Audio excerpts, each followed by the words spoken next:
Are you interested in exploring the arcane arts of witchcraft, but you're worried about being called a boomer on Witch Talk or in the local witchy meetups? Hey, I'm a Gen Xer. That's totally not fair or accurate. Or maybe you're a teen or young adult who thirsts for the deeper mysteries and a genuine craft education, but feels shut out and intimidated by the real or perceived gatekeeping of older, more experienced craft practitioners. I'll have the witchcraft, please, with a side of generation gap and a dash of, oh heck, make it a splash of the information age.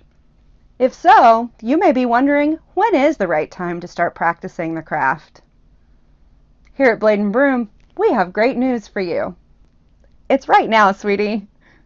You're absolutely not alone in feeling what you're feeling and going through. So let's talk about that.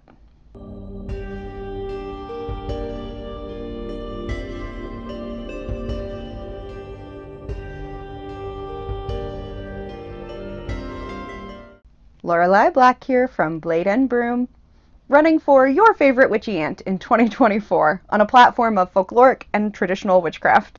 If you're new here, please subscribe and click the bell for notifications. And if you're returning, welcome back. Thank you so much.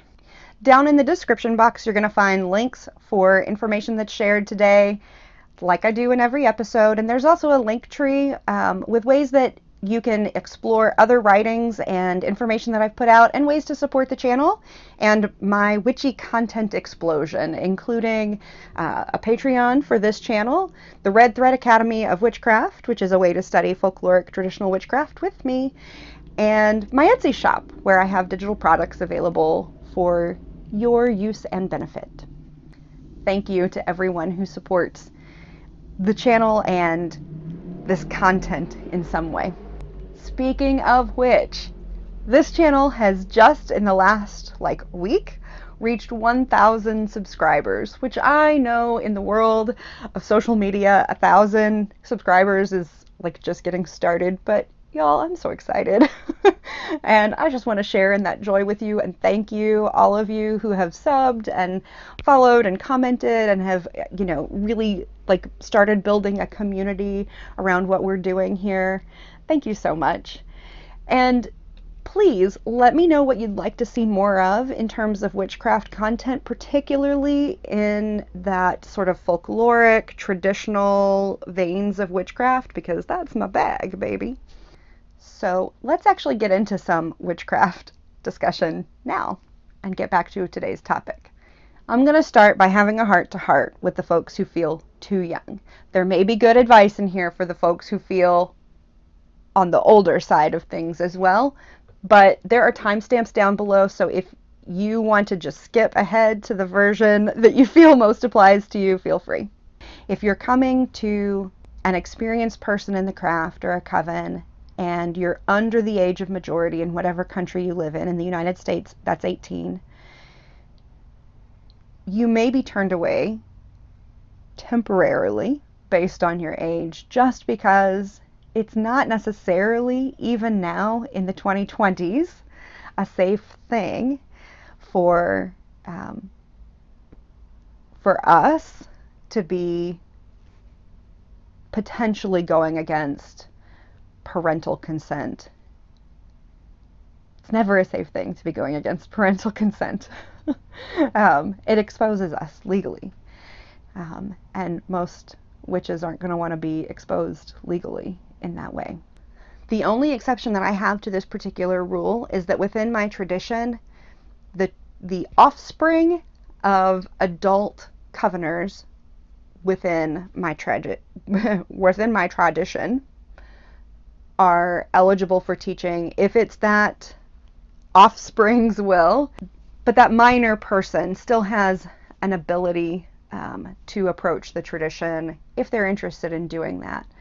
Then again, our minor offspring are not forced in any way into participating with us. So I'm going to give the example of my two spawn. My daughter has always been very interested in pursuing this tradition, with like a couple of ups and downs in that, but more or less she's always been interested in it. And my son has had significantly less interest. There have been times when he's been a little bit more curious, and then as he came into his older teen years, he really just understood that this wasn't the path for him, and that's fine. He's free to pursue what is spiritually engaging for him. Another one of the workarounds that I've come up with, and this was sort of an unintentional workaround, but I know that it has played out this way, is that I created the Red Thread Academy as a book and PDF version. It's available online through my Etsy shop. And I know that there are, I know that I have like parent offspring folks who are working through materials together, and I know that there are minors who have purchased that as well, because they've let me know that there are minors who have purchased that. And I'm totally fine with that. I won't do an initiation for anybody. If it's interested in in-person initiation, I wouldn't do that until that person's 18, for all the reasons stated above. But certainly I think that level of study and engagement, if you're willing to take that on independently, quasi-independently, more power to you, so mote it be. So you'll find variations on this approach throughout lots of witchcraft practices. When you do find pockets of people who are gathering together in circles, covens, hearths, whatever name they're joining together as, you're going to find some slight variations on that theme of maybe you just have to wait until you're 18 to formally join, or to even informally pursue any kind of study with that group.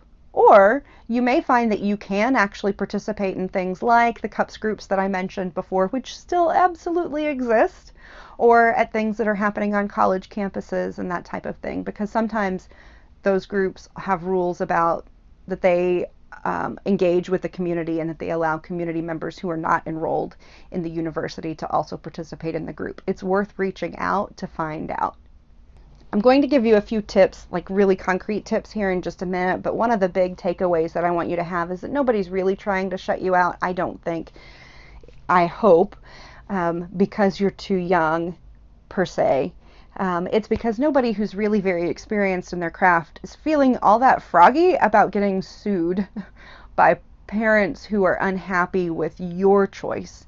Your parents have a certain amount of pressure that they can put on you, but they can really lash out in legal ways against us. So it's more of a cover our ass kind of thing that we're doing at that point. So here are some things that I would like for you to know, my young adult and teenage witchy friends. Things that without access to a coven, you might not yet have had anyone have a real conversation with you about. So, number one, if you started having encounters with the witch mother or the witch father around the same time as your sexual awakening, whenever that was, you are not alone and you are not a freak.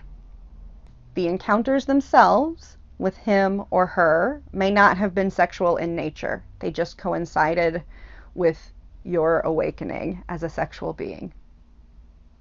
Or maybe they were. Nobody's judging.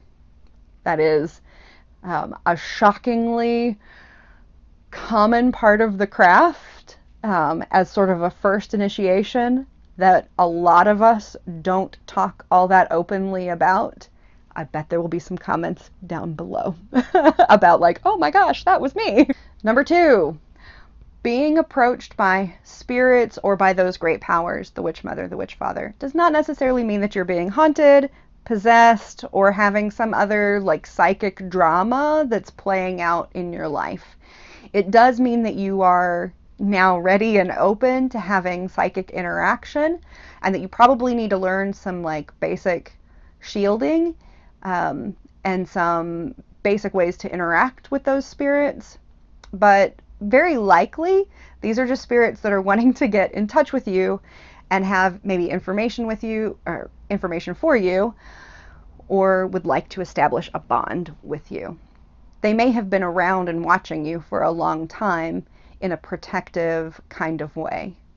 You're just now able to hear them and see them or interact with them in whatever sensory manner that you're interacting with them. Maybe they're showing up in dreams. Maybe you're waking up and seeing somebody in the corner, kind of thing. I've heard lots of different versions of this, but and I know it can be scary. Like, I know it can be frightening. You can absolutely tell that spirit, hey, you're freaking me out when you do it this way. Can you stop approaching me in quite that manner? I see you. I hear you. I smell you. I feel you. You know, whatever it is that you're interacting with them as, can you do it a way that is less intense for me? And I will work to get your message. And then they will very likely find a different way to approach you. They can work with you on that. And spirit work is one of my very favorite things to talk about and to do, so we're definitely going to have more information about that on this channel. So feel free to check out the playlist that I have for spirit work already to get some ideas about that. This may be your familiar spirit or one of the great powers trying to initiate contact with you. Also, friends, if you'd like to talk more about this idea of the witchcraft awakening and sort of coming to the realization that you're a witch, drop comments down below. We can have that talk. Also, put specific questions that you'd like to see addressed in that kind of talk. Number 3, and this one is really a tip, take advantage of the resources that are available to you, both online and offline. Read some books in there, not just watching videos and like reading things on Tumblr and where, you know, whatever sources that you're finding. I know that there's some good information out there, and I am definitely not saying that there's not, but there's also like a lot of crap that just gets regurgitated and recycled. And because you see it in 1,500 places, you think it's easy to think that it's solid information, but it might not be. So listen to your gut instinct on that, and also finding what's resonating with you, and go to some of the more sort of renowned and reliable sources for content as well. There's some incredible stuff on Instagram and YouTube and TikTok. I'm here for one thing, so I know that there's good content being produced because I know that I am sharing really real information with people who come to this channel. And I know that there are other people whose content that I see that are doing that as well. But there's also some really, really good and important stuff that's available in books and that kind of thing. And you're missing out if you don't dive into some of that other work that's available in more than just bite-sized form. It can also be a little tricky to wade through the stuff that's on social media, that's on TikTok, Instagram, Tumblr, YouTube. A lot of it looks really good. It has a fantastic aesthetic. It's really important to understand that witchcraft isn't an aesthetic. Witchcraft is a practice, and your practice may inform your aesthetic, or your aesthetic may inform your practice, but it's about doing the things, and you want to be able to see past the glittery, glossy, really nicely designed digital content that's out there. Not everything that's gold glitters, right? So not everything that's worthwhile is going to have that shine and polish to it. Number 4 is that while you're minors, you're still under the care and rules of your parents or guardians, and you have to adhere to their policies. Nobody gets to dictate the beliefs of another person, but sometimes there are people in our lives who do get to say, no open flames in your bedroom. Or you don't get to own sharp knives. You don't get to own any knives at this point. If you feel genuinely called to the craft, there are workarounds for literally every single tool. Don't let not being able to own or use a particular type of tool or vessel or whatever instrument stop you from practicing and studying your craft. You can still find a way to do workings, to do spirit contact, to do flying out, all of that without the very obvious and usually forbidden witchcraft tools. All of it without making some kind of display out of it, and without getting yourself in trouble with your parents or your guardians at the same time. I could do a whole video on stealth witchcraft, actually, if that was of interest. That could be good, not just for the younger practitioners, but for anybody who needs to keep their practice on the hush-hush. Let me know if you want that. So that's a good start for the youngins. Y'all let me know if there are other areas of concern or consideration that we need to get into. Now, before the rest of us expire of impending old age, let's talk about what it's like to be a Gen Xer or a baby boomer who's just getting started in their craft studies in the 2020s. You know what? I don't want to leave the millennials out of this because elder millennials are just starting to turn 40. And I know that actually like a lot of our baby boomer crowd gets confused about who the millennials are. You think that they're the ones that are like teenagers right now, but they're not. Millennials are the ones that are like 24 to 40 right now. So yeah, some of you millennials, if you're just getting started, might be feeling like, oh my gosh, maybe I'm on the older side for getting started with something like this, although maybe not. Wherever you are, whatever age you are, if you're feeling like you're too old to get started, I'm here to tell you that you're not. That's the short version. And let's get into why that is. I know that we sometimes have that too old dog learning new tricks thing, but I'm hoping I can help break you out of that mindset just a wee bit. So what I hear from a lot of folks that are in the sort of 35 and over age group is that for whatever reason you had to put off, or you chose to put off, or it just didn't occur to you that you wanted to study the craft until now, and you'd like to do it possibly even with some level of community, or maybe with a teacher or a guide of some kind. You don't want to necessarily do it entirely on your own, but you're maybe feeling a little left out of the communities that are available to you because you're older than them by a decade or 2 or 3 or 4 or whatever. I can relate to this set of feels as well, my friends. So I may have started practicing the craft in my 20s, but I started this YouTube thing in my 40s, in my mid-40s. And if you look around, almost everybody who's having any level of success, particularly any of the women who are having any level of success on YouTube and social media in general, Instagram, TikTok, etc., are in their 20s. Almost all of them that are doing very well with it. I'm downright terrified to get on TikTok. The counter argument in my head is that I can see the demographics here on my YouTube channel as far as who's watching and who's subscribing. Folks of all kinds of different ages are seeking content just like this. Maybe TikTok would benefit from a variety of voices. And the folks over 35 who are lurking there to get their lulls would be like, hey, witchcraft. The thing is, you really aren't too old to start studying or practicing your craft. You're able to learn and to do at any age. Here's my advice if you need a pep talk. One is that the community aspect is a struggle at any age. And you may find that the age issue, that generation gap, that age gap, is the least of the things that you find problematic when you go out into the community to find community. You may find that you had lots of other areas that you really weren't connecting with them on in terms of your craft practice or your approach to the craft. Those people might be real jerks. Or they could just be practicing the craft in a style or in a way that doesn't really appeal to you or resonate with you.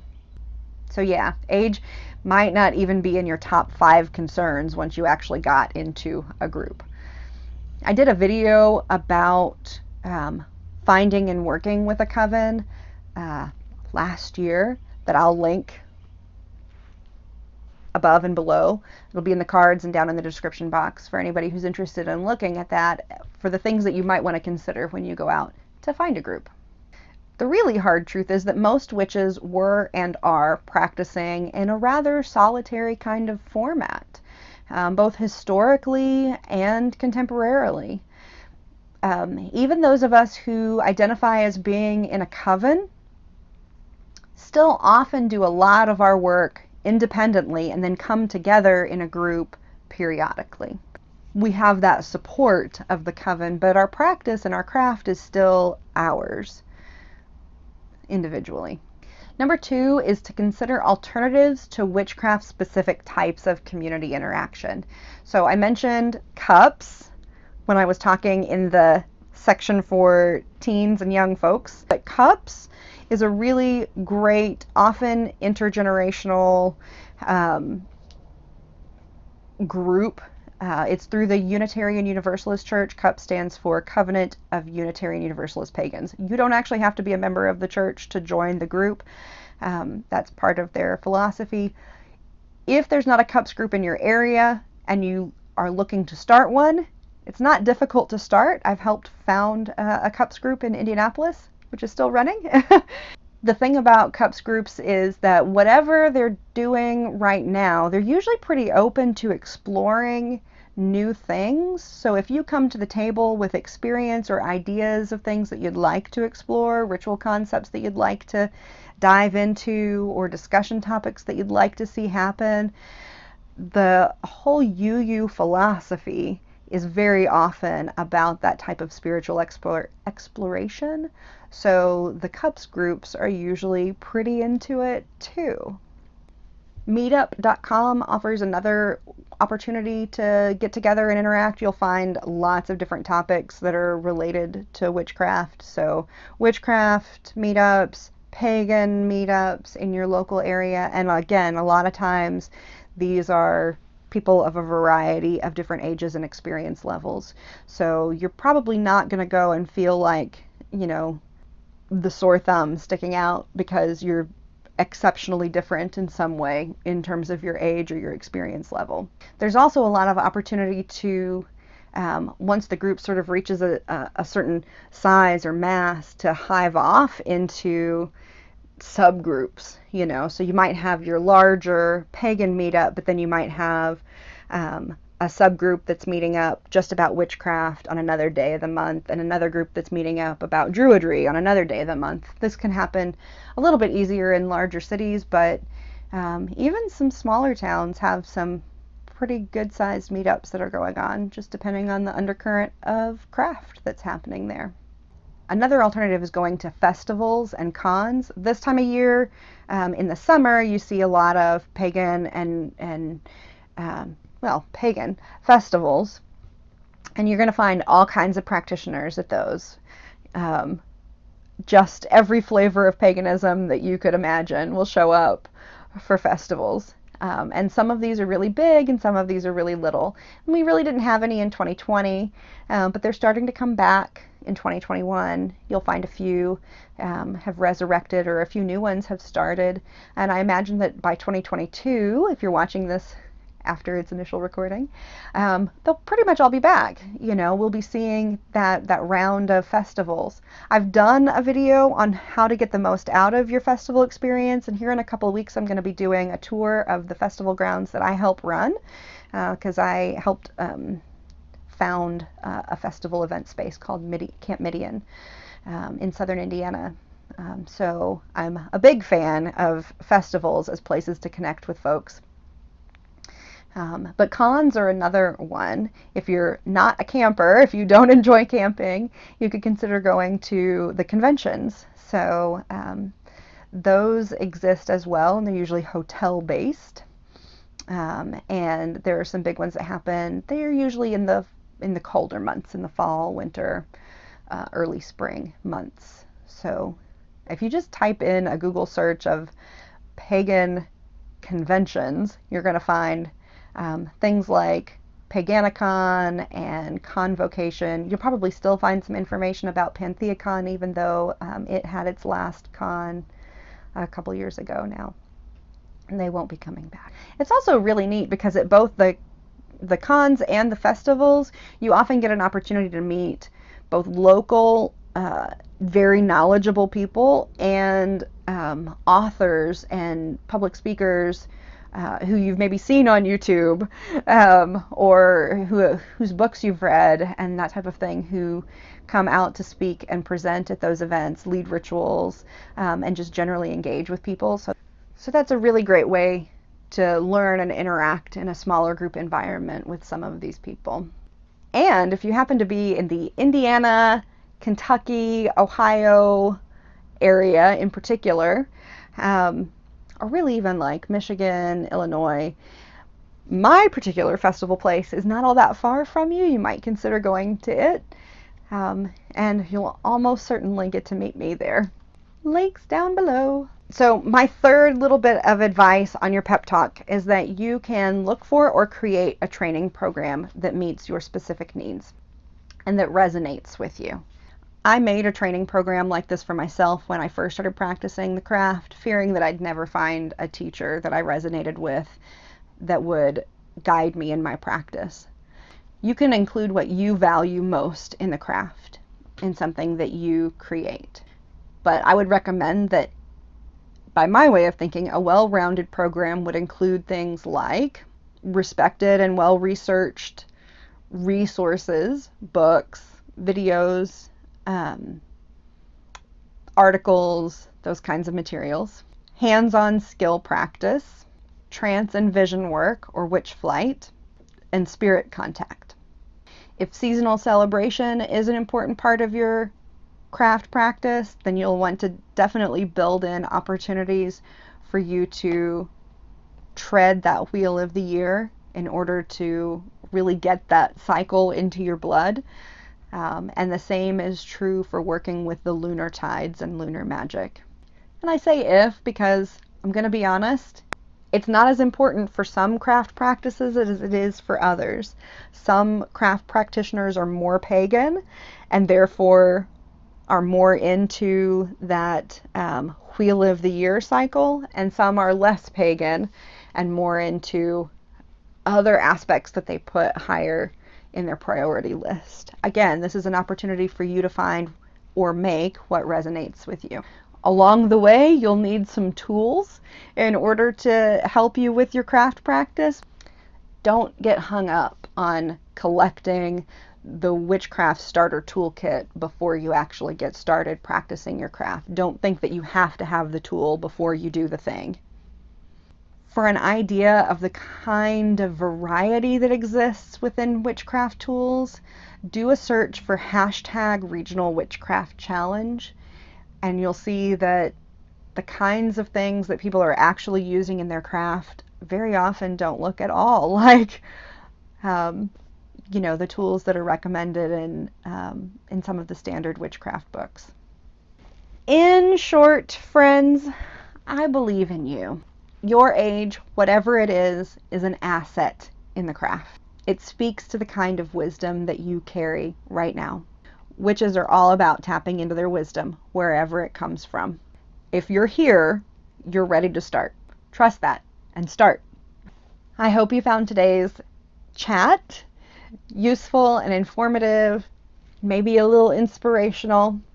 If you got value from today's video, bless me with the magic of the like button and tell your witchy friends that there's good stuff happening over here at Blade and Broom.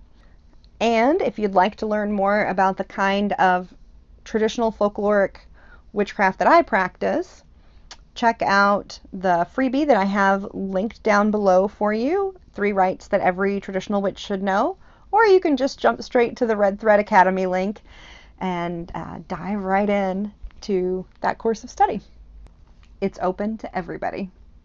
And I will see you back here next week, my friends, with more witchy goodness. Bye, friends.